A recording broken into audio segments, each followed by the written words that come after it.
का ये मानना है कि मेडिकल कॉलेजों में पढ़ने वाले युवा अगर किसी साजिश या फिर दबाव का शिकार हो रहे हैं तो ऐसी व्यवस्था बेहद ज्यादा जरूरी हो जाती है ताकि शिकायतों पर तुरंत कार्रवाई हो सके और दोषियों पर नकेल कसी जा सके। वहीं दूसरा पक्ष सवाल उठा रहा है कि क्या इससे छात्रों की निजी जिंदगी, दोस्ती, रिश्तों और व्यक्तिगत फैसलों पर निगरानी बढ़ जाएगी? क्या कैंपस में डर और संदेह का माहौल पैदा हो जाएगा? केजीएमयू और इसके साथ ही तमाम ऐसे प्रतिष्ठित संस्थानों में सामने आए मामलों के बाद सरकार ने सख्ती दिखा दी है, लेकिन अब सबसे बड़ा सवाल ये उठ जाता है कि क्या ये कदम वास्तव में अवैध धर्मांतरण पर प्रभावी रोक लगा पाएगा या फिर ये व्यक्तिगत स्वतंत्रता और संवैधानिक अधिकारों को लेकर नई बहस को जन्म दे देगा? धर्मांतरण रोकने के लिए मेडिकल कॉलेज में विशेष सेल, क्या ये छात्रों की सुरक्षा का मजबूत कवच है या फिर आजादी पर नया पहरा है? क्या इससे कैंपस सुरक्षित होंगे या बढ़ेगी निगरानी और विवाद? और सबसे बड़ा सवाल ये उठ जाता है कि इस फैसले से फायदा होगा या फिर ज्यादा नुकसान होगा। आज इसी मुद्दे पर हम चर्चा करेंगे। खास पैनल हमारे साथ जुड़ेगा जिनसे हम सवालों के सिलसिले को शुरू करेंगे। लेकिन राज्यपाल आनंदीबेन पटेल की तरफ से जब से निर्देश जारी किए गए हैं तब से एक अलग ही बहस की शुरुआत उत्तर प्रदेश की राजनीति में हो चुकी है। ऐसे में तुष्टीकरण का आरोप न सिर्फ बीजेपी पर लगाया जा रहा है बल्कि राज्यपाल आनंदीबेन पटेल को भी सवालों के कटघरे में खड़ा किया जा रहा है। राज्यपाल आनंदीबेन पटेल की तरफ से साफ और सख्त लहजे में कह दिया गया कि अधिकारी सबसे पहले तो मौके पर मुस्तैद रहें, फील्ड पर उतरे और उसके साथ ही ये ध्यान दिया जाए कि किसी भी तरह की कोताही या फिर किसी भी मासूम बेटी या प्रदेश की किसी भी बेटी के साथ कोई धर्मांतरण, लव जिहाद जैसे मामले सामने ना आने पाए। उसकी रोकथाम को लेकर अब हर कॉलेज में स्पेशल सेल बनाने की बात कही गई है जिसका नाम होगा धर्मांतरण रोकथाम सेल। अब ये सेल बनेगी जो लोगों को जागरूक करेगी और न सिर्फ जागरूक करेगी, जो इस तरह की गतिविधि को अंजाम दे रहा है और जो पीड़ित लोग हैं वो इस सेल के माध्यम से शिकायत दर्ज करा सकते हैं। इसमें खास बात यह भी है कि अगर कोई इस तरह की गतिविधि को अंजाम दे रहा है और ऐसे में कॉलेज के डीन या तमाम लोगों को पता चल जाता है तो वो उस लिहाज से यहाँ पर कदम उठाएंगे। जैसे आपने अमूमन तौर पर किसी कॉलेज या फिर कई संस्थानों में देखा होगा कि अगर महिलाओं के साथ छेड़छाड़ होती है तो उस दौरान वो एक शिकायत लेटर बॉक्स में रख देते हैं। ठीक उसी तरह से ये सेल काम करेगा और इस सेल में जो तमाम अधिकारीगण होंगे वो महिलाओं की यहाँ पर बातें को सुनेंगे, साथ ही पीड़ितों के पक्ष को जानने की कोशिश करेंगे और उसी हिसाब से इस चीज को, इस कार्रवाई को आगे बढ़ाया जाएगा ताकि कोई दूसरा रमीज यहाँ पर पैदा ना हो पाए। जिस तरह से केजीएमयू में धर्मांतरण का मामला सामने आया था उस लिहाज से ये बड़ा सख्त कदम माना जा रहा है। अब इस पूरे मामले को लेकर लगभग सभी तैयारी हो चुकी है, महज योजना बनाने की कोशिश की जा रही है और उसके बहुत जल्दी अमली जामा धरातल पर पहनाया जाएगा, जिसके बाद एक ऐसा ठोस कदम उठाया जाएगा जिसमें माना जा रहा है और उम्मीद बहुत ज्यादा ये बढ़ जाती है कि धर्मांतरण के मामलों पर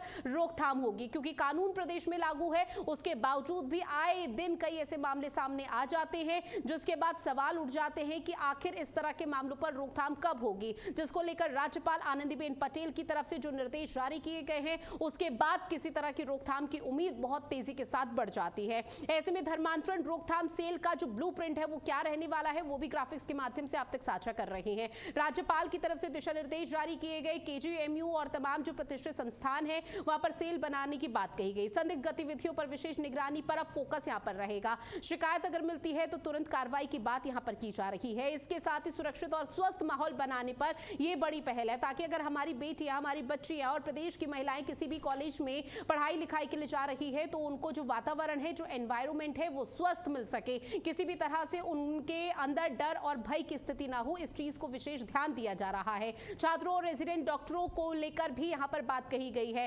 राज्यपाल की तरफ से निर्देश दे दिए गए हैं। अब अमल कब तक किया जाता है ये देखना बेहद दिलचस्प है, क्योंकि कई कॉलेजेस के डीन के यहां पर फिलहाल स्टेटमेंट सामने आए हैं जिसमें साफ तौर पर कहा जा रहा है कि राज्यपाल आनंदीबेन पटेल ने बहुत बड़ा कदम उठाया है। धर्मांतरण रोकथाम सेल को लेकर जो योजना बनाई जाएगी उसका एक ब्लूप्रिंट बहुत जल्दी धरातल पर लागू कर दिया जाएगा। इसकी शुरुआत एक कॉलेज से होगी, एक कॉलेज से बढ़कर धीरे धीरे बाकी कॉलेज तक पहुंचाई जाएगी ताकि प्रदेश की जो बेटी है वो सेफ जोन में रहे, किसी भी तरह की कोई भी ऐसी गतिविधि देखने को ना मिल पाए जो कि हम लोगों के लिए हानि हो, प्रदेश की बेटियों के लिए, बच्चियों के लिए हानि हो। और उस लिहाज में ये बहुत महत्वपूर्ण कदम हो जाता है। हालांकि इस पर जोरों से सियासत हो रही है। एक पक्ष ये कह रहा है कि राज्यपाल आनंदीबेन पटेल का जो पक्ष है और जो पूरा ये परसेप्शन और सिनेरियो है वो बेहद जरूरी हो जाता है और बहुत महत्वपूर्ण है। लेकिन वही दूसरा पक्ष ये भी कहता हुआ नजर आ रहा है कि अगर इस तरह की चीजें बढ़ती हैं तो निश्चित तौर पर फिर सवाल उठाए जाएंगे। ऐसे में हर स्टूडेंट पर, हर छात्र और छात्राओं पर निगरानी बहुत ज्यादा बढ़ जाएगी और अगर निगरानी बढ़ जाती है तो फिर चाहे स्थिति कैसी भी हो वो अनुकूल नजर नहीं आ पाएगी, जिसके चलते लगातार इस सेल का विरोध किया जा रहा है। लेकिन अब आने वाला वक्त ही बताएगा कि इस योजना में क्या क्या प्रावधान हो सकते हैं, किस तरह से इस योजना को लागू किया जाएगा। जब ये योजना लागू होती है तो क्या वाकई में सफल परिणाम आते हैं, क्योंकि राज्य सरकार की तरफ से जब कानून लाया गया था धर्मांतरण लव जिहाद को लेकर तो उस दौरान भी कहा जा रहा था कि बहुत बड़ा बदलाव आएगा, लेकिन उसके बाद कार्रवाई जरूर हुई है, एक्शन पुलिस की तरफ से जरूर लिया गया है, राज्य सरकार सख्त यहां पर जरूर नजर आई है, लेकिन उसके बावजूद भी कुछ कानून, कुछ यहां पर चीजें ऐसी रही, चाहे धर्मांतरण या लव जिहाद हो, इस तरह के मामलों में रोकथाम नहीं हो पाई, जिसके बाद सवाल ये उठ गया कि क्या कानून को सही तरीके से इंप्लीमेंट नहीं किया गया। लेकिन अब राज्यपाल की तरफ से जो निर्देश दिए गए हैं इसके बाद क्या कुछ बदलाव रहेगा ये तो आने वाला वक्त बताएगा, क्योंकि ब्लूप्रिंट तैयार करना है, योजना बनानी है, उस योजना के माध्यम से हर छात्रों और छात्राओं को विशेषकर जागरूक करना है और हर लड़की यानी कि हर छात्राओं को ये बताना है कि उनके अधिकार क्या हैं, उनको उनके अधिकार के बारे में समझाना है। और जब वो लोग अपने अधिकारों के बारे में जान जाएंगे तो इस सेल के माध्यम से निश्चित तौर पर उम्मीद जताई जा रही है कि राज्यपाल ने जो दिशा निर्देश जारी किए गए हैं वो प्रदेश की बेटियों के हित में हो जाते हैं। अभी तक इस पूरे मामले को लेकर किसी भी तरह की कोई खास ऐसी विरोधाभास टिप्पणी सुनाई नहीं दी है, लेकिन इस सेल का विरोध जरूर किया जा रहा है और इस सेल को लेकर कहा जा रहा है कि शायद आने वाले समय में जो स्थिति रहेगी वो यहाँ पर अनुकूल नहीं रहेगी। राज्यपाल आनंदीबेन पटेल ने साफ शब्दों में कहा कि इस आदेश के बाद निश्चित तौर पर सभी मेडिकल और डेंटल कॉलेजों में धर्मांतरण को रोकने के लिए विशेष सेल गठित की जाएगी, जो छात्रों, रेजिडेंट, डॉक्टर और कर्मचारियों के बीच में जागरूकता अभियान विशेष तौर पर चलाएंगे। उत्तर प्रदेश में मेडिकल कॉलेजों में धर्मांतरण का खेल अब सामने आने के बाद सरकार पूरी तरह से एक्शन मोड में आ चुकी है, सरकार पूरी तरह से सख्त हो चुकी है। किसी भी तरह की कोई लापरवाही की तस्वीर सामने ना आए उसको लेकर कई कदम उठाए जा रहे हैं। इसके साथ ही आपको बताते चले कि अब प्रदेश के सभी चिकित्सा संस्थानों में धर्मांतरण रोकने के लिए विशेष सेल गठित करने के निर्देश दिए गए हैं। उत्तर प्रदेश के राज्यपाल और कुलाधिपति आनंदीबेन पटेल के सभी मेडिकल कॉलेजों में धर्मांतरण की रोकथाम को लेकर यह बड़ा फैसला लिया गया। लखनऊ में केजीएमयू और इसके साथ ही आपको बता दें कि संजय गांधी स्नातकोत्तर आयुर्विज्ञान संस्थान में हाल ही में आए हुए कथित धर्मांतरण के मामलों को गंभीरता से अब लिया जा रहा है और राज्यपाल की तरफ से महत्वपूर्ण कदम उठा दिया गया है। और इसी पर चर्चा करने के लिए शोएब सिद्दीकी मुस्लिम स्कॉलर हमारे साथ जुड़े हुए हैं। शोएब जी, बहुत स्वागत करती हूँ भारत अपडेट में आपका। और शुरुआत इसी सवाल के साथ कि राज्यपाल आनंदीबेन पटेल के इस निर्देश को आप लोग कैसे देखते हैं, क्योंकि अब सभी कॉलेज के लिए यहाँ पर निर्देश जारी कर दिए गए हैं ताकि एक ब्लूप्रिंट तैयार किया जा सके और धर्मांतरण के जो मामले आ रहे हैं उसकी रोकथाम को लेकर सेल बनाई जाएगी।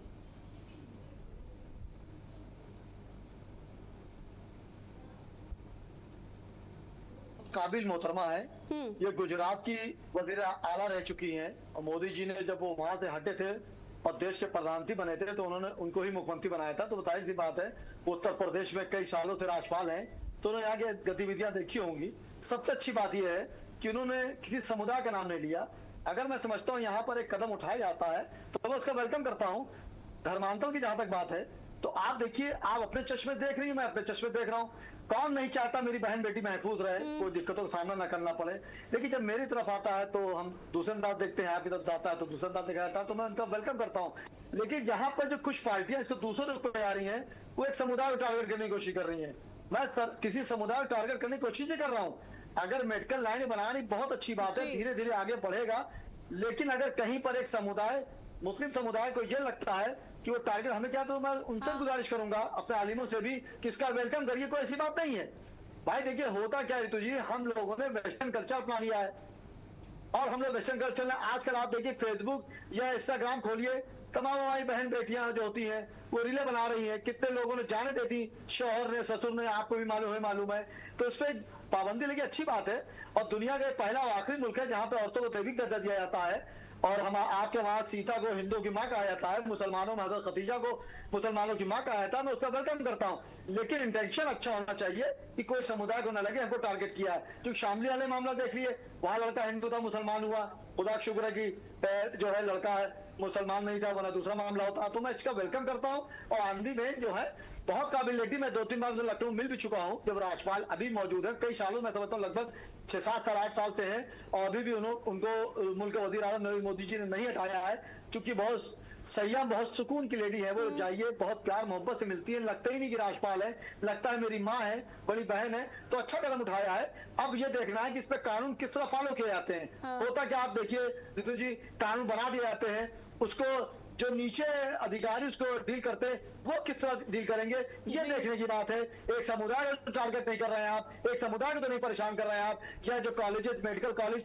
किसी मुसलमान के हैं तो वहां सख्ती कर रहे हैं, कहा किसी दूसरी कौम के हैं वहां पे आदमी सख्ती कर रहे हैं, इस पे नजर रहेगी। और मेरी जो है वजीर आला योगेश जी से भी मेरी गुजारिश रहेगी कि इस कानून को आप जल्दी लागू करें, लेकिन एक तरफा ना होना चाहिए, सबका बराबर रहे। क्योंकि मुख्यमंत्री सब अच्छे होते हैं, लेकिन सिस्टम कहीं ना कहीं गड़बड़ होता है, जो नीचे काम गड़बड़ होता है। जैसे आप देखिए, नीचे आप कहीं भी देख लिए, आप शहर भर देखिए जाम लगा हुआ है। जब मुख्यमंत्री दौरा होता है, किसी मंत्री दौरा होता है, तो पुलिस एक्टिव हो जाती है, रोड खाली मिलती है, और जैसे मुख्यमंत्री निकल जाते हैं फिर वो कहते हैं रोड को घेर लो, जिनसे वो हफ्ता वसूलते हैं। तो इस पर नजर रखना पड़ेगी। मैंने हमेशा एक बात कही कि संविधान सबके लिए बराबर है, कानून सर्वोपरि है, मैं उस कानून को मानूंगा, लेकिन एक समुदाय को टारगेट करके कोई चीज की जाएगी तो मैं समझता हूँ बेहतर नहीं है। इस पर हमारे वजीर आला योगेश जी जरूर गौर करेंगे, और वो हमेशा इस बात को कहते हैं, किसी समुदाय का नाम लेते हैं, मैं इसका वेलकम करता हूं। सर, चूंकि देखिए केजीएमयू और संजय गांधी यहाँ पर संस्थान से कुछ मामले सामने आए थे जो आपके संज्ञान में भी आए होंगे, किस तरह से डॉक्टर रमीज को वहाँ पर गिरफ्तार किया गया, तमाम ऐसे नाम सामने आए जिनकी गिरफ्तारी हुई, जो धर्मांतरण का और लव जिहाद का एक बहुत बड़ा नेक्सस चला रहे थे। उसके बाद राज्य सरकार यहाँ पर सख्त हुई है। हिंदू मुसलमान की बात नहीं है, सिर्फ धर्मांतरण और लव जिहाद और हमारी मासूम बेटियों को बचाने की बात है। अब बेटियों को बचाना हम सबकी जिम्मेदारी होनी चाहिए, इसमें हिंदू मुसलमान नहीं करना चाहिए। लेकिन धर्मांतरण रोकथाम सेल अगर बनाई जाती है कॉलेजेस में, जिसके बाद दूसरा पक्ष अब ये कह रहा है कि अब बच्चों पर निगरानी बढ़ जाएगी, बच्चों को टारगेट करना शुरू कर दिया जाएगा, बच्चों को टॉर्चर किया जाएगा, क्या वो आप लोगों की नजर में देखने को मिल रहा है?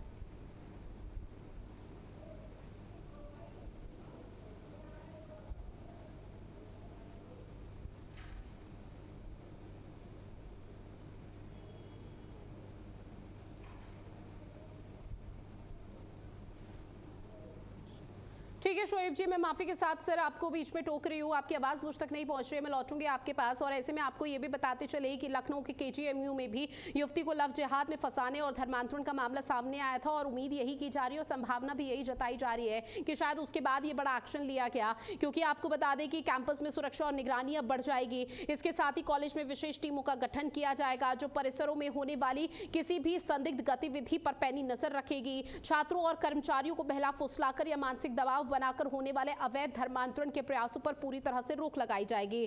तुरंत एक्शन और रिपोर्टिंग, साथ ही शिकायतों पर जल्द सुनवाई की बात भी इस पूरे मामले पर की जा रही है, जब सेल बना दी जाएगी।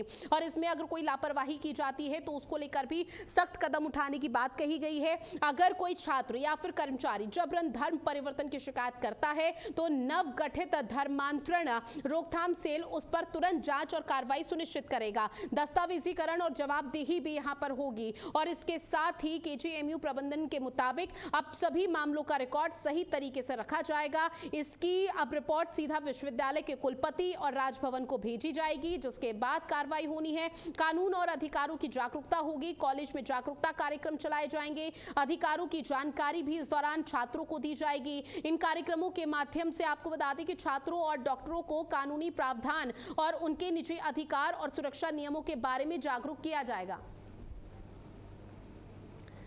साथ ही ये कदम लखनऊ के केजीएमयू और संजय गांधी के जो प्रतिष्ठित संस्थान है वहां हाल ही में सामने आए कथित धर्मांतरण के विवादों में और गंभीर मामलों को देखते हुए ये कदम उठाया गया, ताकि भविष्य में ऐसी घटनाओं पर किसी तरह से रोकथाम लगाई जा सके। क्योंकि अभी तक अगर जो मुख्य आंकड़े हैं उसका हम जिक्र करें तो मुख्य आंकड़े और जो कार्रवाई अब तक हुई है उसकी स्थिति का रिकॉर्ड चार्जशीट यहाँ पर दिया गया। दर्ज किए गए मामले में कुल में से उत्तर प्रदेश पुलिस ने 98% मामले यानी कि 818 केस में जांच पूरी कर ली है और कोर्ट में चार्जशीट बकायदा दाखिल कर दी है। केवल 17 मामलों में जांच इस वक्त चल रही है। कानून लागू होने के बाद इंप्लीमेंट जिस तरीके से किया गया उसकी चारों तरफ सराहना की जाती है, जिसमें 185 से अधिक पीड़ितों ने खुद अदालत यानी कि मजिस्ट्रेट के सामने अपना बयान दिया है और ये माना है कि उनका जबरन या फिर प्रलोभन देकर धर्म परिवर्तन कराया गया था।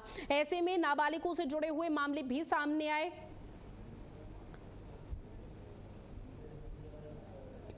और इसी के साथ अब चर्चा को और आगे बढ़ाते हुए बीजेपी के नेता दिनेश सिंह गेट जी हमारे साथ जुड़े हुए हैं। दिनेश सिंह जी, बहुत स्वागत करती हूँ आपका भारत अपडेट में। सर, चूंकि देखिए धर्मांतरण के मामलों की रोकथाम किसी तरह से हो सके, ये हम भी चाहते हैं, आप लोग भी चाहते हैं। राज्यपाल आनंदीबेन पटेल की तरफ से निर्देश दिए गए हैं कि अब सभी कॉलेज में धर्मांतरण रोकथाम सेल बनेगी। इसको बीजेपी निश्चित तौर पर सराहा रही होगी और इस पूरे मामले को लेकर ये भी कह रही होगी कि बहुत अच्छा कदम है। लेकिन दूसरी पार्टियों का ये कहना है कि अब छात्रों पर आप लोग टॉर्चर करेंगे, छात्रों पर निगरानी बढ़ जाएगी, उसको लेकर क्या सोचते हैं? क्या एक अलग से योजना रहेगी?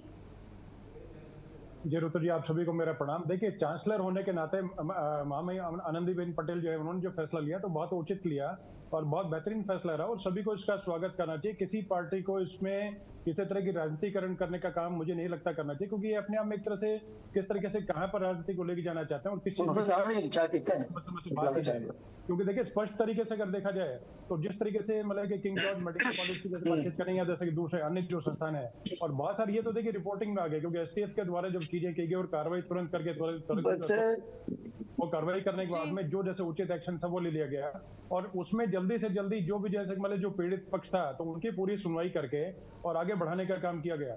लेकिन इसमें देखिए कि बहुत सारे ऐसे संस्थान भी हैं जिनकी बातें जो है ऋतु जी सबके सामने नहीं आ पाई हैं, तो सभी को लेके एक तरह से मतलब मान के चलें जो फैसला जो लिया गया है महामहिम के द्वारा, ये बहुत बेहतरीन कानून है और इससे ये रहेगा कि पूरे तरीके से कि जैसे कहते हैं भाई किसी में जैसे शिक्षा का मंदिर जो रहता है तो वहां पे किसी तरह के देखिए कोई भेदभाव हो या किस तरह की चीजें हो तो वो ठीक ठाक नहीं रहती। और जैसे होता क्या था कि नॉर्मली मैं बताता हूँ, कोई अन्यथा या उस तरह की बातचीत नहीं है, कोई एक एचओडी जैसे मान के चले किसी धर्म विशेष का बन गया और उसके बाद में वो अपने नीचे प्रमोट करने का काम, उसी मतलब धारा को प्रमोट करने का काम करता था या अपने तरीके से अपने जैसे कोई मतलब कि जो भी उसको उचित लगता था तो उस तरह की चीजों का प्रवाह करने का काम करता था, जो कि एक तरह से पूरे हमारे मेन स्ट्रीम के लिए और पूरा मतलब पूरे देश के लिए प्रदेश के लिए कहीं भी उचित नहीं होता था। और उन्हीं को एक तरह से फेवरेटिज्म करने का काम, उन्हीं को अच्छे नंबर देने का काम और उसी के द्वारा जैसे मान के चले कि जैसे कि मतलब बड़े शर्म की बात है मुझे बोलते हुए, जैसे कि आपके सामने वो शर्म आती है कि जो मतलब वहां पर जो मतलब छात्राएं जो होती थी या जैसे मेडिकल कॉलेज जैसे जिस तरीके जो पढ़ने के लिए जैसे मतलब है कि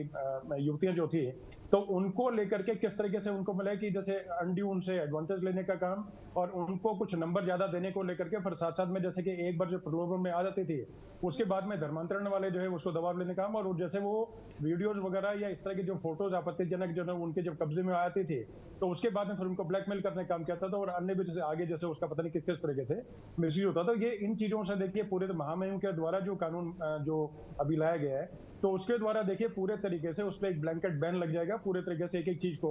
नहीं सर, लेकिन सुनिए मेरा सवाल ये भी आप लोगों से है कि आप लव जिहाद को लेकर प्रदेश में कानून है और सख्त कदम यहाँ पर उठाया जा रहा है। निश्चित तौर पर कानून बनने के बाद रोकथाम हुई है और शून्य नहीं हुए, लेकिन उसके बावजूद भी लव जिहाद के मामले सामने आ रहे हैं। तो सवाल ये है कि जब इस सेल का यहाँ पर अब बन जाएगी, योजना बना ली जाएगी, ब्लूप्रिंट तैयार हो जाएगा, तो उसके बाद क्या आपको लग रहा है कि पूरी तरह से शून्य हो जाएगा? क्या डर और भय की स्थिति देखने को मिल पाएगी यहाँ पर लोगों के बीच में? देखिए ऋतु जी, कानून कोई बनता है तो देखिए उससे सख्ती जो उसके इम्प्लीमेंटेशन जो होता है उसमें देखिए समय लग सकता है, लेकिन हर सफर की शुरुआत एक कदम से होती है। तो हमने एक पहला कदम उठाया, सर पहला कदम नहीं, पहला 5-7 कदम जो है आगे उठाए जा चुके हैं। उसको लेकर के आगे भी टाइम टू टाइम जिस तरह की अपडेशन की और जिस तरह की जरूरत पड़ेगी तो सख्त से सख्त कार्रवाई इस तरह के लोगों पे की जाएगी। और हम लोग बिल्कुल नहीं चाहेंगे कि किसी भी तरीके से मतलब किसी भी वर्ग का और किसी भी समुदाय विशेष का कोई भी आदमी किसी को प्रताड़ित कर सके या कोई प्रताड़ित हो, इस तरह की चीजों का हम सुनिश्चित करने का काम करेंगे। और सत्ता जो है, सत्ता शासन और साथ में जो स्टूडेंट सबको मिल करके एक तरह से, उसके अलावा जैसे महामहिम ने अपने तरीके से लेके, क्योंकि जैसे चांसलर हैं, कुलपति हैं, उस नाते से उन्होंने बेहतरीन फैसला लिया तो सबको उसका स्वागत करना चाहिए। और जैसे जो भी अन्य जैसे पार्टी है, चाहे समाजवादी, जैसे इस टाइम तो सिर्फ समाजवादी पार्टी नजर आती है हमें, और पार्टी तो देखिए कोई मतलब इतना कुछ है नहीं, तो उनको सभी को लेकर के मतलब अपने तरीके से, चाहे उनका नुमाइंदा एक नुमाइंदा चाहे मतलब उसमें मतलब पार्लियामेंट में हो चाहे उसमें विधानसभा में हो, तो उनको पूरा जनता के हित में, जनहित में ये कार्य करना चाहिए कि किसी भी तरीके से एक व्यक्ति के ऊपर की प्रताड़ना किस तरह की होती है तो उसमें साथ में खड़े होकर के स्वागत योग्य जो कदम है, जो कानून है, उसका स्वागत करना चाहिए। उसके रोकथाम को लेकर के, जैसे जो चीजें प्रताड़ना को लेकर कोई चीज होती है तो उसमें रोकथाम को लेकर के कोई सुझाव या कोई इस तरह की बातें तो उनको लेकर आगे बढ़े, बिना मतलब की बातों में पड़ के क्यों मतलब खराब करने का काम करते हैं। क्योंकि हमारी गंगा जमुनी सरस्वती मतलब जैसे जो भी है उस तरीके से, तो जो तहजीब रही तो उसको बरकरार रख करके और साथ साथ में आगे किसी भी तरह का अनटुवर्ड कोई इंसिडेंट ना हो और बिना मतलब के आग को हवा देने वाला काम करने का काम कर रहे हैं, तो उसमें मैं कड़ी निंदा करता हूं इन लोगों की, इस तरह के लोगों की जो इस तरह की विचारधारा रखते हैं। स्वागत योग्य कदम है, सभी के लिए स्वागत योग्य कदम है। और खासकर देखिए जो भी जैसे लोग प्रताड़ित रहे थे उनसे जाके पूछिए कि उन्होंने किस तरह की चीजों को सहा और देखा। तो मैं आगे ये समझता हूँ और आशा यही करता हूँ कि अपने तरीके से सब लोग जो हैं इसमें सम्मिलित हो गए, और ये सामूहिक जो एक तरह से कलेक्टिव एफर्ट है, तो सबको साथ में चलना चाहिए और सबके साथ में यहाँ करके आगे बढ़ के और इसके आगे मतलब बढ़ाने का काम करना चाहिए। और कोई दिक्कत परेशानी कुछ हो तो उसमें देखिए कुलपति के पास में भी रिपोर्ट कर सकते हैं, वाइस चांसलर उनके पास भी रिपोर्ट करते हैं, और सबके पास जा सकते हैं, उसमें कोई दिक्कत नहीं है। जी ऋतु जी। ठीक है, शोएब सिद्दीकी जी, क्या आप पूरी तरह से सहमत है बीजेपी आप नेता की बातों से? क्योंकि सीधे तौर पर ये कहना है कि भाई योजना जब लागू होगी तो उस पर इम्प्लीमेंट भी तरीके से किया जाएगा, और कोशिश यही रहेगी कि अपनी बच्चों को हम बचा सके और लोगों को बचा सके, ताकि धर्मांतरण वाले मामले कम से कम शून्य तो हो। देखिए ऋतु जी, मैं इनकी बात से लगभग सहमत हूँ, इसलिए चूंकि एक दौर था, आपको याद होगा, शॉर्ट में बताऊंगा कि 75-76 में लोग बताते हैं कि जब विपक्ष में लालू प्रसाद थे तो कहते थे जो हुकूमत करे उसके खिलाफ जाऊंगा। ये कदम अच्छा है, लेकिन देखिए होता क्या है ऋतु जी, जब दुनिया में औलाद आती है तो वो दो रिश्ते बना के लाती है। माँ से ननिहाल का रिश्ता चलता है, बाप ददियाल का रिश्ता चलता है, लेकिन एक दोस्ती का रिश्ता होता है वो खुद बनाता है। तो यहाँ पे बच्चे जब कॉलेजों में जाते हैं तो उनकी उम्र 25-26 साल हो चुकी होती है। तो यहाँ पर माँ बाप की भी जिम्मेदारी है, हमारी आपकी भी जिम्मेदारी है कि बच्चा किनके साथ पढ़ने जा रहा है, किनके साथ उठ रहा है, किनके साथ बैठ रहा है। कॉलेज तो दूर की बात है, यहाँ पे कॉलेजों में जाहिर सी बात है, मैं बार बार कह रहा हूँ, अननी बेन जो है, जो राज्यपाल इस वक्त है, बहुत अच्छी लेडी है, मैं मिल भी चुका हूं कई बार, उन्होंने अच्छा कदम उठाया है। लेकिन बात यहाँ पर आती है कि इसको जब फॉलो किया जाएगा तो किसी एक समुदाय को टारगेट ना किया जाए। जाहिर सी बात है कॉलेजों में जाके बच्चे बिगड़ते हैं, हकीकत तो तोड़ा नहीं है, लेकिन इसमें कहीं ना कहीं जिम्मेदार हम आदमी हैं। निश्चित तौर पर आपकी बात से मैं सहमत हो सकती हूँ। आपने कहा कि जब दोस्ती होती है तो वो दोस्ती का रिश्ता हम लोग खुद बनाते हैं, माता पिता की जिम्मेदारी भी यहाँ पर बहुत ज्यादा हो जाती है, लेकिन यहाँ पर माता पिता की जिम्मेदारी से ज्यादा संस्कार जरूरी हो जाते हैं कि अपने बच्चों को वो संस्कार दे पाए और उस हिसाब से उनको सही तरीके से उनकी परवरिश कर पाए। क्योंकि जो यहाँ पर आरोपी हैं, जो किसी मासूम बच्ची का यहाँ पर धर्मांतरण या लव जिहाद में फंसा रहे हैं, वो भी तो किसी के बच्चे हैं। उनको पहले समझना, और अपने माता पिता, उनके माता पिता अगर अपने बच्चों को समझाना शुरू कर दे तो शायद इस तरह के प्रयास रुक जाएंगे। देखिए आप बिल्कुल सही बात कह रही हैं, मैं आपकी बात को नजरअंदाज नहीं कर रहा हूं, मैं आपकी बात को कह रहा हूं, अपने हिसाब से बता रही, मैं अपने हिसाब से बता रहा हूँ। देखिए होता क्या है, संस्कार जाहिर सी बात है, संस्कार तो असल होता ही है। उस पर एक साहब ने मैंने बहुत पहले कहा था कि कभी इस तरह की बातें जब आए तो कभी किसी को इस तरह बातें ना करनी चाहिए, क्योंकि संस्कार असल होते हैं। मैंने हमेशा एक बात कही। जी मेरी आवाज आ रही है आपको? जी सर आ रही है, अपनी बात रखिए आप। जी जी जी जो सामने देखिए होता क्या है, कानून अच्छा बना, मैं इसका वेलकम करता हूँ, लेकिन जब ये लागू होगा तो इस पे जो है पक्षपात ना हो, बराबर से हो। और संस्कार तक की जहां तक की बात है तो हमने हमेशा कहा कि इस तरह के मामले जब आए तो मुख्यमंत्री को एक्टिव होना चाहिए, वो एक्टिव है भी, राज्यपाल का चूंकि ऑर्डर है वो एक्टिव है। लेकिन जिस कॉलेजों में खासकर पीजीआई को आपने दिया, बहुत बड़ा है, पूरी इंडिया मशहूर है पीजीआई, केजीएम बगल में है हमारे है, लेकिन जहां पर जब उसको लागू किया जाए तो हर समुदाय पर निगरानी रखी जाए, हर बच्चे पर निगरानी रखी जाए। जैसे कुछ कॉलेजों में लड़के लड़के अलग कर दिए जाते हैं, तो मैं मेडिकल लाइन में भी गुजारिश करूंगा मुख्यमंत्री जी से कि जो लड़के मेडिकल में है या लड़कियां मेडिकल में, उनके क्लासेस अलग कर दिए जाए। या लखनऊ मालूदा कॉलेज है, वहां 5वें क्लास में लड़के लड़की साथ पढ़ते हैं, लेकिन जैसे 6ठे में आते हैं लड़की लड़कों को अलग कर दिया जाता है। ये बहुत अच्छी बात है, तो मेरी भी गुजारिश रहेगी इस तरह के मामले रहे। और देखिए मैंने हमेशा एक बात कही कि जो संस्कार होते हैं, तरबियत ऐसी झुककर जूते सीधे किए, तरबियत ऐसी झुककर जूते सीधे किए, उसूल ऐसे उठाकर ताज नहीं पहना। तो तरबियत और संस्कार एक चीज है, दोनों को लेकर चलना पड़ेगा। देखिए हमारे जहाँ से वजीर आला योग्य जांच तो गुजारिश रहेगी कि इसको आप लागू करें। बेहतर है शोएब सिद्दीकी जी। और आप सर कैसी बात कर रहे हैं, साल 2026 चल रहा है, 2026 में स्वतंत्र भारत में आप रह रहे हैं और आप यहाँ पर ये बात कर रहे हैं कि लड़के और लड़कियों की क्लासेस अलग अलग कर दी जाए। सर अभी भी ये मानसिकता है। मैंने एक कॉलेज जो एक कॉलेज अच्छा, उसका मैंने अच्छाई बताई। नहीं अच्छाई कहाँ से है सर? ये अभी साल 2026 में हम इस चीज का जिक्र कर रहे हैं कि लड़कों की क्लासेस अलग हो, लड़की की क्लासेस अलग हो, बकायदा ये समझाने के लिए कि लड़का कोई लड़की का धर्मांतरण या लव जिहाद में ना फंसाए। ये चीज हमें समझानी चाहिए और हम सलाह, आप लोगों की तरफ से सलाह ये दी जा रही है कि अलग अलग क्लासेस कर दी जाए। ये इसका कोई औचित्य है क्या? सुनिए देखिए आप बात दूसरे रूप दे दिया, मैंने एक अच्छी बात की थी, आपने दूसरा रूप दे दिया। मैं उस बात को मैंने एक कॉलेज करता हूँ, वो मैंने बात बता दी आपको। मेरा सिर्फ यहाँ पे कहना है कि जब ये कानून लागू, बिल्कुल लागू हो, मेरी बेटी है, मैं चाहूंगा कि अच्छा पढ़े, कोई दिक्कतों में ना आए, किसी तरह कोई परेशानी का सामना ना हो, ये आप भी चाहेंगे, सब चाहते हैं। देखिए दूसरे की बात है, दूसरे पे भी जाते हैं। मुझे उम्मीद है अपने योग्यता जिससे वो सब फैसले लेने जाते हैं।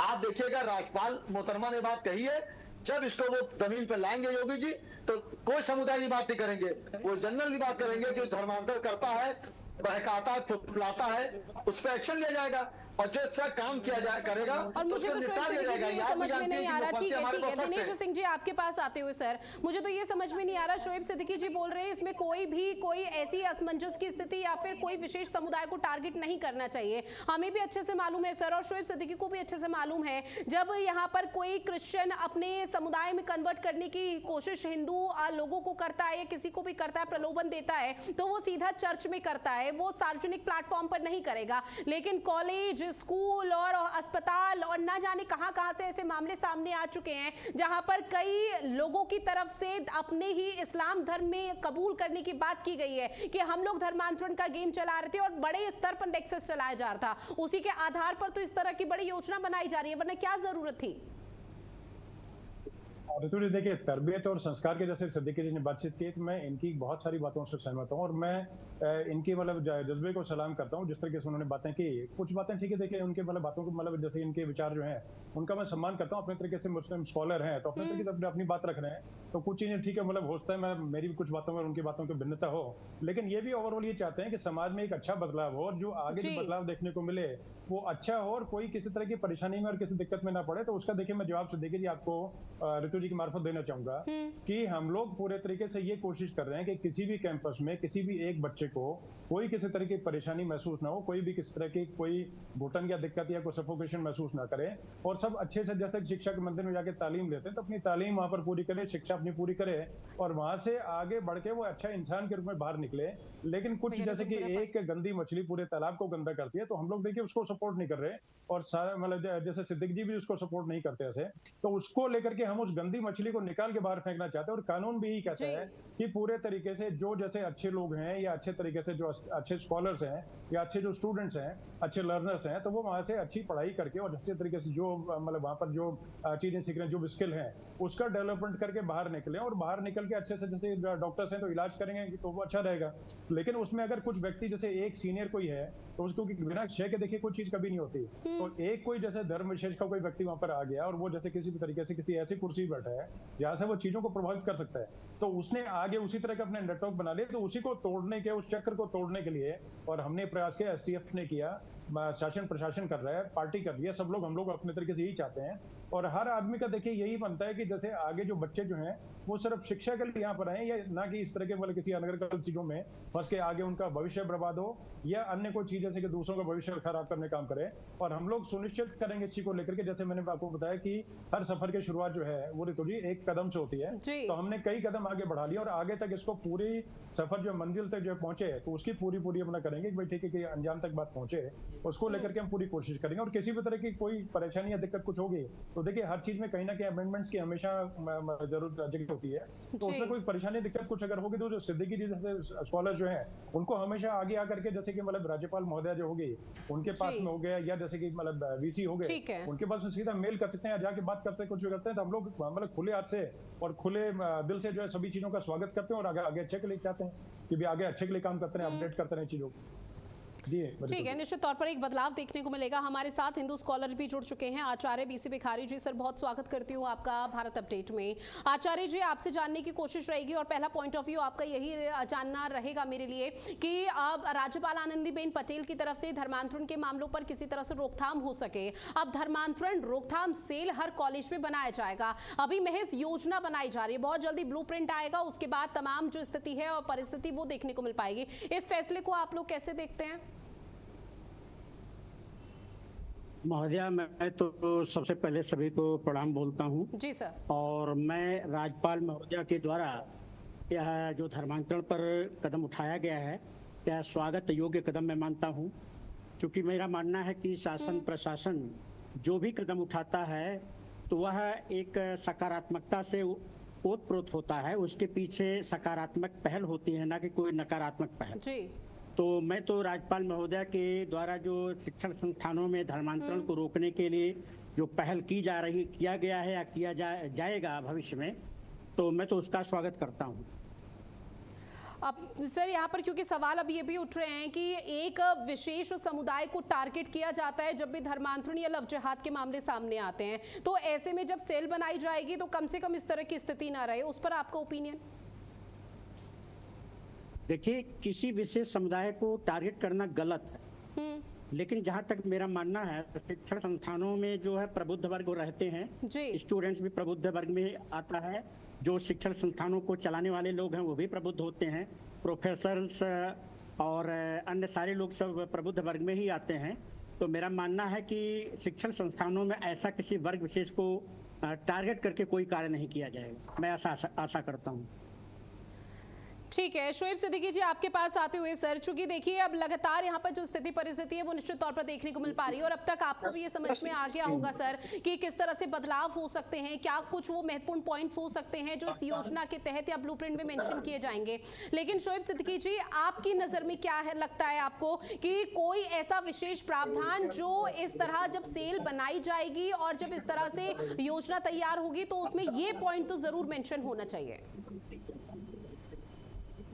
देखिए ऋतु, ऐसा है, अब मैं बात वही आ रही है, मैं समझता हूँ तीनों जो आपके मेहमान हैं तो लगभग वही बात कह रहे हैं, 19-20 फर्क आ रहा है।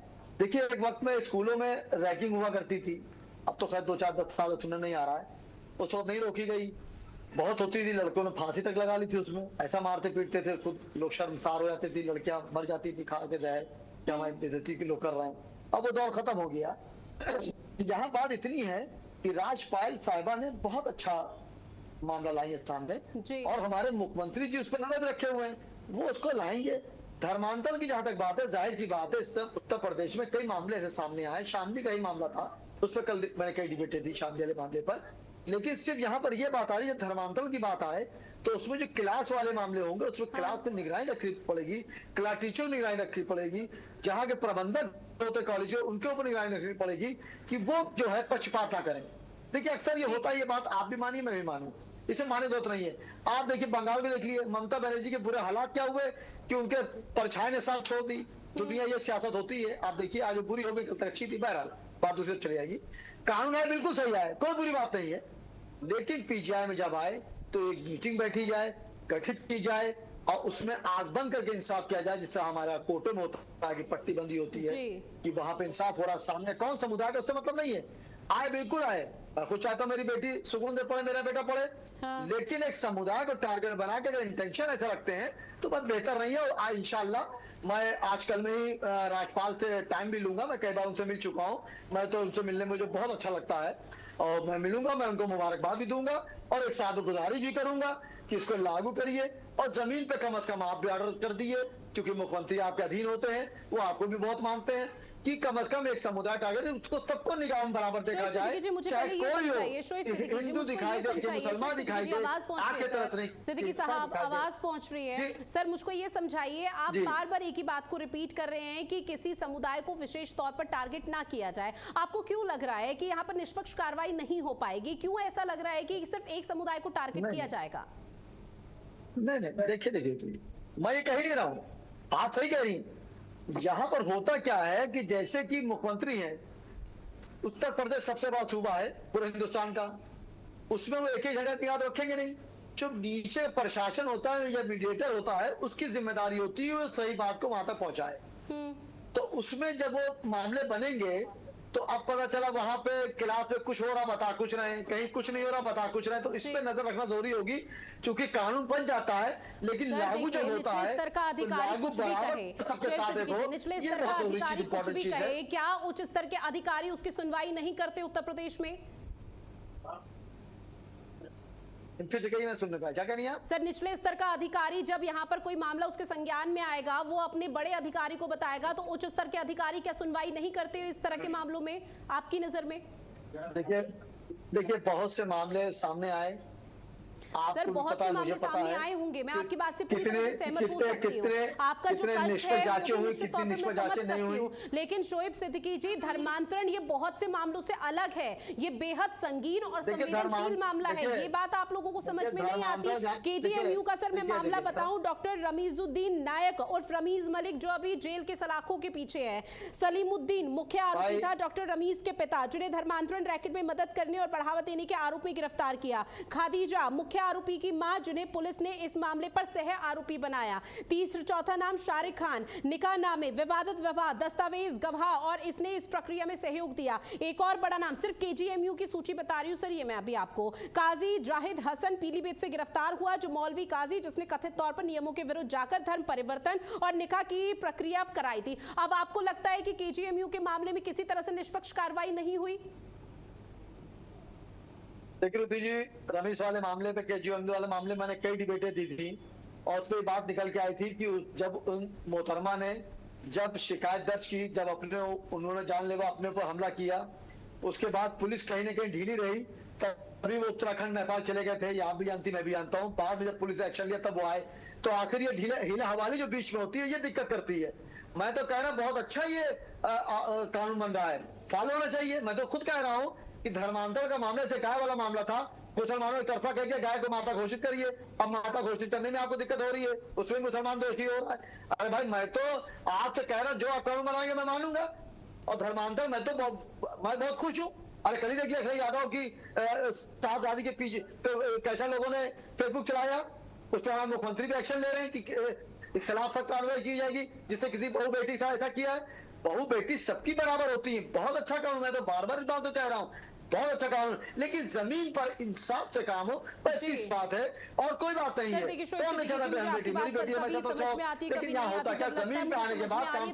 आप कुछ ऐसी बात बोल जाते हैं जब वो समझ से परे होती है, क्योंकि आप इस वक्त दो बातें कर रहे हैं सर।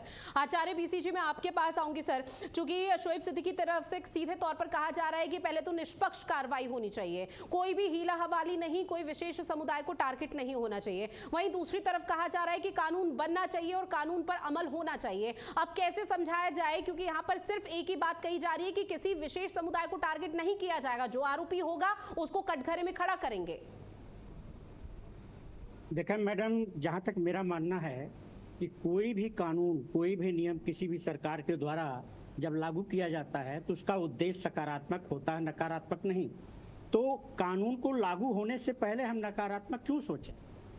पहले कानून तो लागू हो, धरातल पर कानून लागू हो और उसके बाद उसके परिणाम क्या हैं, उसके बाद हम उसके बारे में पॉजिटिव नेगेटिव सोचें। मैं तो चाहूंगा कि जितने शैक्षणिक संस्थान हैं सभी संस्थानों में इस तरह की सेल गठित की जाए और इस कानून का पहल किया जाए और धरातल पर इसको पहले देखा जाए। धरातल पर आने से पहले, लागू होने से पहले ही हम निगेटिव थिंकिंग क्यों ले लेते हैं, क्यों नकारात्मक सोच पाल लेते हैं अपने अंदर? ये गलत है। आचार्य बीसीजी, अब चूंकि आप हिंदू स्कॉलर हैं सर, तो ऐसे में ये भी जानने की कोशिश रहेगी कि क्या आपको लगता है कि जब लव जिहाद को लेकर प्रदेश में कानून बना था, उसके बाद लव जिहाद के मामलों में कहीं ना कहीं कटौती हुई है, कहीं ना कहीं वो शून्य तक तो नहीं पहुंचा, लेकिन कम संख्या में मामले सामने आए हैं, क्योंकि अभी जो हालिया रिपोर्ट सामने आई सर, उसमें 17 मामले ऐसे हैं जिसको लेकर तहकीकात चल रही है। जी जी, देखें ऐसा है कि किसी भी सरकार का उद्देश्य कानून को लेकर के सकारात्मक होता है, न्यायपूर्ण होता है। हाँ। उस कानून का अनुपालन किसके माध्यम से, किसके हाथों द्वारा किया जा रहा है, इस पर निगरानी रखना जरूरी है। ठीक है दिनेश सिंह जी, कहीं ऐसा ना हो सर, क्योंकि अमूमन तौर पर क्या देखने को मिलता है कि सरकार की तरफ से चाहे कानून बनाया जाए या कोई योजना बनाई जाए, उससे पहले विरोधाभास स्वर सुनाई देने लग जाते हैं। तो कहीं ऐसा ना हो कि जो सेल बनाने की बात आप धर्मांतरण मामले को लेकर कर रहे हैं, उसको लेकर पहले से ही विरोध शुरू हो जाए, क्योंकि आने वाले समय में देखिएगा उत्तर प्रदेश की सियासत इस पर बढ़ चढ़कर होगी। देखिए ऋतु जी, बढ़ चढ़ के जो इस तरह की अनर्गल और नेगेटिव चीजों में जो हिस्सा लेंगे वो वही लोग होंगे जो कि देश हित में और प्रदेश हित में काम नहीं चाहते हैं।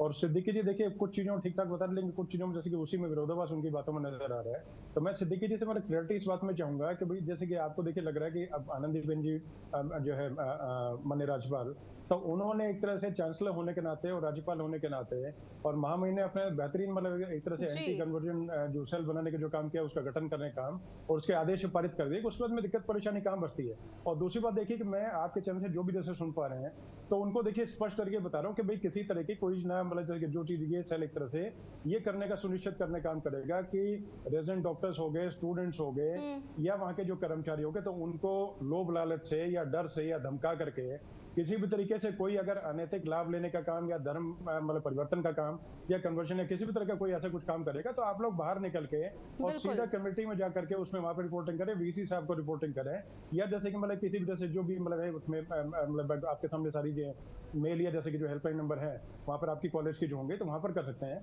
या राज्यपाल महोदय को सीधे सीधे जाकर के राजभवन जैसे जो लोक भवन जो है उसमें शिकायत दर्ज करवाते हैं, मुख्यमंत्री के पास करते हैं। तो बहुत सारे आपके तरीके हैं, वहां पर लोकल जो डीएम है उनके पास करवाते हैं। तो देखिए कोई डरने की परेशानी होने की कोई दिक्कत कुछ नहीं है। दूसरी बात जैसे कि एंटी सोशल एलिमेंट जो इस तरह की चीजों में लिप्त है उनको सीधे तरीके से हम लोग चेतावनी देते हैं कि भाई अभी भी वक्त रहता है, देखिए ऐसे कि मेन स्ट्रीम में आकर के और जनहित में काम करें, अदरवाइज आपके लिए ठीक ठाक किसी भी तरीके से बचने का काम कोई कहीं से क्योंकि मतलब हमने जो गलियां और जो भागने का अपने रास्ते बना रखे हैं वो हमने बिल्कुल पहले से बंद कर दिए हैं। तो आपके लिए कोई निकलने की बचने की बाद में जगह नहीं बचेगी। तो मेन स्ट्रीम में आकर के जिस काम के लिए यहाँ पर जो कॉलेजेस में या शिक्षा संस्थान जहाँ पर जिस काम के लिए हैं वही करने का काम करें, अन्यथा कुछ चीज अगर करेंगे तो बाद में जाकर के वही होगा जो अपराधी के साथ मतलब इलाज उसका किया जाता है। तो पहले और मतलब सीधी मतलब अंतिम और सीधी बातचीत ये है कि पूरे तरीके से जो शिक्षा का मंदिर जो है उसको मंदिर रहने दी जाए और किसी के साथ देखिए भेदभाव करने का काम वहाँ के जो कुलपति हो गए और या जैसे कि वाइस चांसलर हो गए और कुछ हो गए या जैसे कि मतलब जो ठीक ठाक जैसे कि जो शिक्षा का बढ़ावा देने का काम करना चाहते हैं वो किसी तरह का किसी का भेदभाव करने का काम नहीं करते। एक जैसे कि हम लोग अपने देखते हैं कि फेस पे दो आंखें हैं, दोनों आंखें जैसे कि लेफ्ट और राइट दोनों तरफ देखती है, एक तरफ देखने का काम नहीं करती हैं। तो हम लोग लेफ्ट या राइट नहीं सीधे सीधे एक सेंटर में लेकर के चीजों को और सभी को बराबर लेकर के कि भाई कोई भी किसी तरह का हित ना हो पाए और कोई किसी के साथ में ना ज्यादती ना जुल्म ना किसी और तरह की दिक्कत परेशानी, तो सीधे तरीके से सीधे चले जिस काम के लिए वहां पर वही काम करें। इसके अलावा कोई चीज हो तो बाहर निकल के उसका रिपोर्ट करें और पहले से बेहतर करने की हम कोशिश करेंगे और सुझाव जो उनका हमेशा स्वागत है उस तरह की, चाहे सिद्दीकी जी हो चाहे कुछ भी हो, कोई भी शिकायत देंगे तो उनका हम लोग टोटली जो है उसका काम करेंगे ऐसे। जी ऋतु जी। सर चूंकि देखिए बात अगर सामने आई है तो दूर तलक जाएगी, आप भी भली भांति जानते हैं और उत्तर प्रदेश में 2027 में विधानसभा चुनाव होने हैं तो निश्चित तौर पर बहुत दूर तक जाएगी और सियासत होगी। लेकिन सर अगर शोएब सिद्दीकी मुस्लिम स्कॉलर हैं तो ऐसे में शोएब सिद्दीकी के मन में ये बात अगर आई भी है कि निष्पक्ष कार्रवाई नहीं हो पाएगी, निचले स्तर के जो अधिकारी हैं वो सही तरीके से उच्च स्तर के अधिकारियों तक बात नहीं पहुंचा पाएंगे, जिसकी वजह से मासूम लोग उसमें पीड़ित, यहाँ पर मासूम लोगों को आरोपी बनाया जा सकता है, जो पीड़ित हैं उनको आरोपी बनाया जा सकता है। तो कुछ तो वजह रही होगी ना कि अगर इस तरह की बात मुस्लिम स्कॉलर के मन में आ रही है, क्योंकि ये सिर्फ शोएब सिद्दीकी का नाम नहीं है बल्कि मुस्लिम समुदाय के लोगों से भी जुड़ा हुआ विषय है। ठीक है, इनकी बातों को मैं सर माथे पे करता हूँ ऋतु जी, लेकिन क्योंकि देखिए मतलब इनका जो सवाल है तो उसका जवाब देना मेरा कर्तव्य बनता है। तो देखिए सीधे तरीके से बातचीत है कि जैसे हमारी सरकार 2 बार जैसे रिपीट हुई, अभी तीसरी बार भी हमारी सरकार बनेगी तो क्यों बने, किस बनेगी? क्योंकि हमने जनहित में काम किया, हमने सबको बराबर लेके चले, हमने किसी में भेदभाव करने का काम नहीं किया। 3 तलाक वाला जो कानून था इससे पहले की जो लंबी चलने वाली सरकारें थी उन लोगों ने किसमें करने काम किया? हमने जैसे मुस्लिम समाज की बातचीत में स्पष्ट करता हूँ कि इसमें इनके लिए हमने कितना जो कुछ हो सकता था पहले की सरकारों से बेहतर करने काम किया। पीएम आवास की बातचीत करें या मतलब जैसे मुख्यमंत्री की बहुत सारी कुछ योजनाएं हैं उनका सीधा लाभ सबको बराबर मिलता है, कोई हिंदू मुस्लिम क्रिश्चियन और उस तरह की बातचीत कुछ आती नहीं है। ऐसे जो जैसे मिलता है पट्टे जब अगर दिए जाते हैं, जैसे कोई मतलब कि भूमिहीन जो जैसे लोग हैं उनको पट्टे देते हैं तो उस टाइम पे मुस्लिम्स को भी मिलते हैं, हिंदुओं को मिलते हैं, क्रिश्चियंस को मिलते हैं, सिख उनको मिलते हैं। अभी जैसे थोड़े दिन पहले और जैसे पाकिस्तान से जो लोग थे उनको दिए गए थे। तो उस तरीके से देखिए किसी प्रकार की शंका जो है मैं पूरे तरीके से उनको सुनिश्चित करने का मतलब बताता हूँ सिद्दीकी जी को, भाई हम लोग पूरे तरीके से जो चीजें हो पाएंगे वो बेहतरी के लिए करेंगे और आप अपने तरीके से कोई भी चीज, कोई शंका परेशानी कुछ अगर हो तो मुझसे पूछ सकते हैं या मेरी पार्टी किसी व्यक्ति से पूछ सकते हैं, या जैसे कि जो भी जैसे अधिकारी हैं उनके पास आप देंगे, कोई भी रिपोर्ट देंगे। तो मुझे नहीं लगता कि आज की डेट में कोई भी इस तरह के जैसे पहले की जो सरकारें चलती थी उनकी तरह काम करने का काम, हम किसी भी तरह के कोई हीला हवाली या कोई ढीला करने का काम किसी को नहीं करते। जो चीजें होती है तो तुरंत उसका फैसला लेते हैं कि एक चौराहे पे कुछ गड़बड़ हुई, अगले चौराहे पे उसका इलाज जो है बांधने का काम करते हैं किसी भी चीज में। और इसी तरीके से कोई जैसे कोई प्रताड़ना करने काम होता है होता है तो उसका भी सीधे तरीका होता है। तो ये देखिए सरकार जो है वो पहले से मतलब कि डिफरेंस के साथ में आई है और हम लोग अपडेट जो है उसको पसंद करते हैं। अपडेट यानी कि बेहतरी के लिए, जिस तरीके से स्मार्टफोन जो है उसमें पहले से जैसे वायरस वगैरह को निकालने के लिए अपडेट किया जाता है, तो उसी तरीके से हम सभी वायरस और बैक्टीरिया सबको निकाल के फेंकना चाहते हैं। और पहले से और बढ़िया प्रदेश है जो उत्तर प्रदेश जो है उसको उत्तम प्रदेश बनाने के उसको लक्ष्य को लेकर के और इसके इकोनॉमी को आगे बढ़ाने के लेकर के, और इकोनॉमी तभी आगे बढ़ेगी, अच्छी बढ़ेगी जबकि मतलब सारा जैसे कि मतलब प्रदेश है खुशहाल होगा और सभी यहाँ के सिटीजन जो है पूरे तरीके से लॉ एंड ऑर्डर जो है वो अबाइडिंग सिटीजन बनेंगे और लॉ अबाइडिंग के साथ साथ में किसी भी तरह की कानून की कोई अनदेखी करने का काम या कानून की मतलब चीजों को लेकर के और जैसे और किसी चीज को लेकर के किसी भी को जाति हो और कुछ हो, तो सभी चीजों को हमने देखकर पूरे तरीके से अपडेट करने का काम किया है। समय समय पे जैसे कमिटीज की जैसे बैठक होती है किसी तरह, चाहे वो जिला लेवल की हो या स्टेट लेवल की हो और क्षेत्रीय जैसे होती है, तो उसमें हम लोग सभी चीजों को सुनिश्चित करते हैं। और जिसमें लॉ एंड ऑर्डर पहले स्टेप पे आते थे, सुनारों की बातचीत थी, ज्वेलर्स जो है वो निकल नहीं पाते थे, अब आराम से खुले में बैग लेके जाते हैं। तो उसी तरह की बातें हैं कि ना फिरौती, ना कोई किस तरह का अपहरण, ना कोई चीजें अपने तरीके से सुनिश्चित और मतलब पूरे तरीके से मतलब जैसे कि उत्तर प्रदेश का जो पुलिसमैन जो है वो पूरे तरीके से पुलिसिंग करता है, रात और दिन पुलिसिंग करता है, इसलिए करता है कि मतलब जनता जो है वो चैन से सो पाए। तो उसी चीज को लेकर के सब जो है नागरिक हो गए, जो जागरूक नागरिक हैं, जो प्रदेश हित चाहते हैं, वो बढ़िया तरीके से सरकार के साथ चल रहे हैं। प्रदेश के जो अधिकारी हैं वो सुनिश्चित कर रहे हैं कि किस तरीके से जनता अमन चैन के साथ में रह सके। तो उसी तरह की चीजें, मुझे किसी तरह कोई परेशानी नहीं लगती और आगे आने वाला समय इससे बेहतर रहेगा। 2027 में भी हम लोग आके दोबारा रिपीट करेंगे और इसलिए रिपीट करेंगे क्योंकि हमने जनहित में काम किया, हम लोग डिजर्व करते हैं। हमने जो चीजें हमारे सामने उन फैसलों को हमने स्वीकार किया, चुनौतियों को स्वीकार किया और आगे से बेहतरी के लिए काम किया और करते रहेंगे। ये रिपोर्ट। ठीक है शोएब सिद्दीकी जी, क्या आप संतुष्ट हैं सर? जो कि आप लोगों की तरफ से जो सवाल और जो कंसर्न उठाए जा रहे हैं निश्चित तौर पर वो बहुत जरूरी हो जाते हैं, किसी के मन में इस तरह के सवाल नहीं आने चाहिए। और ऐसे में आप बीजेपी के नेता खुद कह रहे हैं कि अगर आप लोगों को लगता है कि निष्पक्ष तरीके से कार्रवाई नहीं होती है या किसी भी तरह की हीला हवाली हो रही है तो आप लोग आवाज उठाइए, आप लोग ऊपर लेवल तक जाइए, सीएमओ तक जाइए, वहां पर कार्रवाई होगी, वहां आपकी बात सुनी जाएगी। देखिए दिनेश जी ने बहुत अच्छी बात कही और जाहिर सी बात है बीजेपी प्रवक्ता होने के बाद बहुत ईमानदारी से बात करी, मैंने उसको वेलकम किया और मैं फिर इस फैसले का स्वागत करता हूँ, इसमें कोई दो राय नहीं है।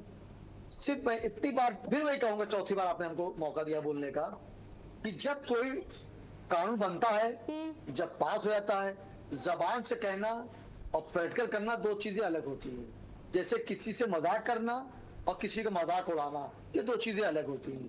उसी तरह ये भी होता है। उन्होंने राज्यपाल मोहतरमा ने कानून बनाया, मेरे सर आंखों पर है, लेकिन जब इस जमीन पे आए तो जमीन पे आने के बाद हर समुदाय के लिए इंसाफ की बात हो, सही बात हो। मैं इतनी सी बात कहना चाह रहा हूँ। और कोई बात धर्मांतर से अंतर बात है, मैंने हमेशा कहा जो भी धर्मांतर कराएगा वो किसी समुदाय को बख्शा नहीं जाएगा। अगर कोई लड़का अपना जात छुपाता, अपने नाम छुपाता, या कोई लड़की अपनी जात छुपाती, नाम छुपाती, उसको बख्शा ना जाए। लेकिन संविधान और कानून सबके लिए रहे। शोएब सिद्दीकी के साथ हो तो दूसरा कानून फॉलो हो, रितु जी के साथ हो दूसरा कानून फॉलो हो, ये चीज नहीं होनी चाहिए। कम से कम आप जान रही हैं कि इस वक्त एक समुदाय को हर मामले में टारगेट किया जा रहा है, वो समुदाय परेशान है। 1857 में जब आजादी की जंग लड़ी गई थी उस वक्त से आज तक मुसलमान जान दे रहा मुल्कों पर, लेकिन कहीं कोई बात आती है तो शक की निगाह से मुसलमानों कही जाएगी तो सोचिए आप लोगों के समुदाय में जो लोग हैं वो किस कदर फिर चिंतित होंगे कि भाई जो बड़े लोग हैं जिनको हमें सुनना चाहिए वही ऐसी बात कर रहे हैं कि परेशान है। कौन परेशान है? कोई परेशान नहीं है। और क्या परेशानी हुई? शोएब सिद्दीकी के साथ अगर धर्मांतरण जैसा मामला सामने आता है तो वही कार्रवाई होगी। जो रितु भंडारी के साथ धर्मांतरण का मामला सामने आएगा उस दौरान कार्रवाई होगी। धर्मांतरण का कानून तो और पूरा जो सेल बनाई जा रही है वो है तो एक ही मामले को लेकर ना शोएब सिद्दीकी जी। देखिए भाई, मैं तो कह रहा हूँ कानून का मैं लबैक कह रहा हूँ, मैं फॉलो कर रहा हूँ, मैं खुश हूँ, मैं मुबारकबाद दूंगा राज्यपाल साहबा से मिलके। मैं तो उनका फाइन भी हूँ, बहुत अच्छी लेडी है, मिलिए तो बिल्कुल लगता है कि माँ की तरह मिल रही है बेटे से। मेरा सिर्फ ये कहना है कि ये जमीन पे धर्मांतरण वाली बात, धर्मांतरण जाहिर सी बात है बहुत ज्यादा हो चुका है, इस पर सख्त कानून बनना चाहिए, बना भी हुआ है, लेकिन निष्पक्ष जांच हो जाए। क्योंकि ऊपर मुख्यमंत्री तो मतलब नहीं है, वो तो गुड इंसान है, वो फैसला नीचे जो प्रशासन है, अगर आप देखिए कितने मामले ऐसे आते हैं कि कहां पे पुलिस जो है हिला हवाली करती है, वकीलों के मामले में हिला हवाली करती है, आम नागरिक छोड़ दिया आप कहीं जो ऊपर आप चौकी इंचार्ज दरखास्त लेने चाहिए, आपकी सुनेगा। एसएसटी ने ऊपर फोन किया तब उनकी सुनने लगेगा, एसएसटी के ऊपर एसएसपी ने फोन किया उनकी सुनने लगेगा। सर इससे क्या मानकर चला जाए कि राज्य सरकार की तरफ से जो कार्रवाई की जा रही है और कानून व्यवस्था को लेकर जो और सरल और सुदृढ़ बनाया जा रहा है, शोएब सिद्दीकी को उस पर भरोसा नहीं है? बिल्कुल भरोसा है, मुझे भरोसा है। तो कहाँ भरोसा है सर? बात तो वही होगी, एसएचओ कॉल करेगा, चीजें बदल जाएंगी, फिर ऊपर का कोई उच्च अधिकारी कॉल करेगा, फिर वापस चीजें बदल जाएगी। ये भी तो शोएब सिद्दीकी कह रहे हैं ना सर। आप हर मामले को लेकर, हर सवाल को लेकर दो बातें रख रहे हैं, और दो बातें ऐसी है कि एक उत्तर दिशा में है, दूसरी दक्षिण में। ये कह रहा हूँ, देखिए धर्मांतरण किसी भी कीमत पे बर्दाश्त नहीं किया जाएगा। मैं आपके साथ हूँ, मैं मुख्यमंत्री के साथ। अच्छा मुझे बताइए, मुख्यमंत्री उत्तर प्रदेश के हैं, एक नहीं है, लेकिन धर्मांतरण के मामले में सबके लिए बराबर का काम होना चाहिए। ठीक है शोएब सिद्दीकी जी, अब मेरी बात सुनिएगा। धर्मांतरण और लव जिहाद के जो मामले हैं पिछले कुछ समय से किस समुदाय से ज्यादा सामने आए? जो धोखे से लव जिहाद किया गया, धोखे से धर्म परिवर्तन किया गया, ये किस समुदाय से सबसे ज्यादा सामने आया आपकी नजर में? देखिए लव जिहाद हो या धर्मांतरण वाली बात हो, मैंने हमेशा एक बात कही, इस तरह के लोगों को मदद नहीं, किस समुदाय से सामने आए? मेरा सीधा सा सवाल है सर, शोएब सिद्दीकी जी, मेरा सीधा सा सवाल है। शोएब सिद्दीकी जी देखिए, अब दो बातें यहाँ पे मत घुमाइए सर। सुनिए, अब मेरा सीधा, शोएब सिद्दीकी जी आवाज पहुंच रही है सर, मुझे ऑडियो म्यूट करवाना पड़ेगा। क्या मतलब आप मेरे सवाल का जवाब नहीं दे रहे? मेरा सवाल महज इतना सा है कि पिछले कुछ समय से धर्मांतरण और लव जिहाद के मामले सामने आए, आपकी नजर में सबसे ज्यादा ये मामले किस समुदाय से सामने आए हैं? मुझको बस इतना सा क्लियर कीजिए। हम देखिए किसी भी समुदाय में आए होंगे बख्शा नहीं जाएगा, कानून सबके लिए बराबर है। वो तो राज्य सरकार का काम है, वो कानून व्यवस्था का काम है, वो शोएब सिद्दीकी और रितु भंडारी का काम नहीं है। मुझको ये बताइए कि सबसे ज्यादा मामले किस समुदाय से सामने आए? देखिए रितु जी, हर समुदाय में अच्छे बुरे। शोएब सिद्दीकी जी वापस आप मुद्दे को डाइवर्ट करने की कोशिश कर रहे हैं सर, या तो आप समझ लीजिए या फिर आप समझा लीजिए। लेकिन गलती की है तो आप किसी और को नहीं करेंगे, आप नहीं कर सकते। अगर मुसलमान में आए तो उसकी मैं मुखालफत करता हूँ, आप टीवी बैठ के जितने लव जिहाद के मामले आए, धर्मांतरण के मामले आए, मैं 10 साल निकल रहा हूँ और मैं कहता हूँ गलत कर रहे हैं। है जो कि मुस्लिम स्कॉलर हैं कि सबसे ज्यादा धर्मांतरण और इसके साथ ही लव जिहाद के मामले पिछले कुछ समय से किस समुदाय से सामने आए हैं? शोएब सिद्दीकी को क्यों मुश्किल पड़ रही है, क्यों मुसीबत आ रही है इस सवाल का जवाब देने में? भाई मैं तो रितु जी बार बार कह रहा हूँ, अगर आप देखी कह रही है मुस्लिम समुदाय से आ रहे हैं, तो मैंने आपके डिबेट पे हर चैनल पे बात कही भी तो कि इसमें जो है कोई भी समुदाय का हो उसको बख्शा नहीं जाएगा, और इस तरह के जो लोग होते हैं उनका कोई मजहब नहीं होता है। आतंकवादी को मजहब होता है, कोई मजहब नहीं होता है। मेरा सवाल कुछ और है और आप की बात कर रहे हैं, आपको जवाब नहीं दे पा रहे। सीधे तौर पर मुझे ये कहना पड़ेगा कि आपके पास मेरे सवाल का जवाब नहीं है, क्योंकि किस तरह कहां से मामले सामने आए ये बीजेपी के नेता को भी पता है और आचार्य जी को भी पता है। दिनेश जी अपनी बात रखिए। धन्यवाद रितु जी। देखिए बेहतरीन आपने डिबेट कंडक्ट की, आपको मैं उसके लिए बधाई देना चाहूंगा। दूसरी बात देखिए कि कोई आम मुस्लिम का कोई प्रवक्ता, आम मतलब मुस्लिम का कोई हिमायती अगर जैसे उत्तर प्रदेश का जो होगा, तो उसके लिए देखिए हमेशा पूरे तरीके से शासन जो है उसमें अच्छी चीज नजर आएगी। जिस तरीके से योगी सरकार ने पिछले समय से जितना जो मतलब सुधार करने का काम किया, तो उसका स्वागत करेगा, खासकर मुस्लिम समाज की बातचीत में कर रहा हूँ। लेकिन अतीक का या मुख्तार अंसारी का कोई प्रवक्ता बन के अगर बातचीत करेगा तो देखिए उसमें खामियां उसको नजर आएंगी, तो उसका इलाज करने का काम भी हम उसी तरीके से करने का काम करेंगे। आम जो मुस्लिम जो है वो हमारे भाई की तरह रहेगा, और आम जो क्रिश्चियन हो गया, चाहे सिख हो, कुछ हो गया, जो जनता के हित में काम करता है, जो जनहित में काम करता है और सभी को एक तरह से एक नजर से देखने का काम करता है, वो एक तरह से समाज का अच्छा नागरिक है। ठीक है, आप धर्मांतरण को लेकर धर्मांतरण रोकथाम सेल बनेगी कॉलेजेस में, उसके बाद किस तरह का बदलाव होता है, लेकिन उससे पहले सभी की नजरें इस बात पर टिकी हुई है कि योजना क्या होगी, वो ब्लूप्रिंट क्या होगा जो धरातल पर लागू किया जाएगा। बहरहाल आप सभी मेहमान हमारे साथ जुड़े, इस मुद्दे पे, इस मुख्य महत्वपूर्ण विषय को लेकर आप लोगों ने चर्चा की है, अपनी अपनी बात रखी, उसके लिए आप सभी का बहुत शुक्रिया। लेकिन नजरें अभी इसी पर टिकी हुई है कि आगे क्या कुछ योजना बनाई जाती है और किस तरह से स्थिति परिवर्तित की जाती है, ताकि विशेष समुदाय को ये ना लगे कि निष्पक्ष कार्रवाई या पारदर्शी तरीके से कार्रवाई नहीं हो पा रही। बहरहाल इस खास पेशकश में इतना ही। देश और दुनिया की बड़ी खबरों के लिए आप बने रहिएगा भारत अपडेट के साथ। नमस्कार।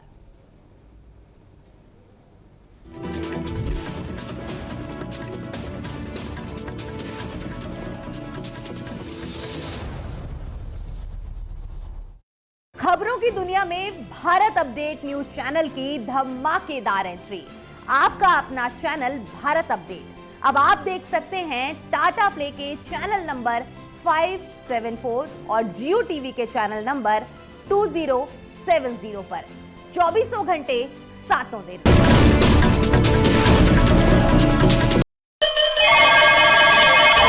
खबर अब सिर्फ स्टूडियो तक सीमित नहीं होगी,